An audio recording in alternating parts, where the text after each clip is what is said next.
Well, now that the summer break is finally here, teachers and educators have an opportunity to earn some extra income by, get this, hosting on Airbnb. How cool is that? So joining us right now to talk about that and to share her experience being an Airbnb super host is Katie Severe. Katie, thank you so much for joining us. Thanks so much for having me. Absolutely. I just love the title, Airbnb super host. How does one become an Airbnb super host, my dear? There's some different criteria to meet, but essentially it's, a certain amount of 5-star reviews, communication, that's quick and no canceling on guests. So, wonderful. So I understand you are the host of an Airbnb in Iowa. I'm just curious, how did you get started? And what is it like being a host on Airbnb? Yeah, in 2019, we bought our dream house and it came with a mother-in-law suite in the basement. At the time, we didn't really need that extra space. And then the pandemic hit and it became a temporary classroom. And then following that, we just, thought we would try hosting, on Airbnb and just see what it was like, And so once we got started, we just realized how much we enjoyed it and that extra money was really helpful.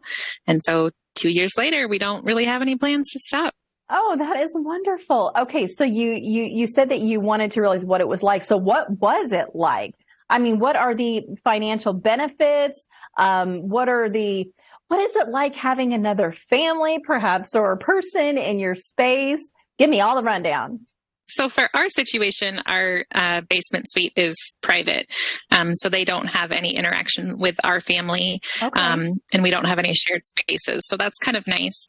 We let people know that we do live upstairs. You will hear us. We have kids. And that if we see you, we'll say hi. But for the most part, we just give people their privacy. In our situation, that extra money has really allowed us the freedom to do some extra things. Like I can work part-time and pursue some of my own educational interests. Mm-hmm. I was able to start my own tutoring business, and just being able to spend some more time with my family has, been really beneficial. Isn't that great, being able to benefit financially, especially from a space that you already have anyway, that's already there? I love that. So any educators maybe watching, considering hosting during the summer break, perhaps, what would be your tips for them? Yeah, the summertime is a great time to get started just because you have a little bit more time on your hands. But it's something that you could continue in the school year as well. If you have, a spare bedroom or some guest space, it's definitely something to think about. I think as teachers, we bring a lot of assets to the table that make us good hosts. Sure. We're detail oriented. We can multitask. We have good communication skills. Like if we can handle a room full of kids, I think we can handle a couple people in our house. I think so too. In my mind, I'm thinking, okay, the space, are they like adding in games for them, especially being teachers and educators? I feel like you always have everything so planned out. So do you make it a point to make it a little extra in their space? I do. Yeah. I've, stayed at my fair share of Airbnbs as well. And, the ones that really stand out to me are the ones that just have that personal touch to it. So, we have all sorts of games and toys for kids. We, allow pets. And so we're, pet friendly. I mean, all those things that you would just want to have when you're traveling.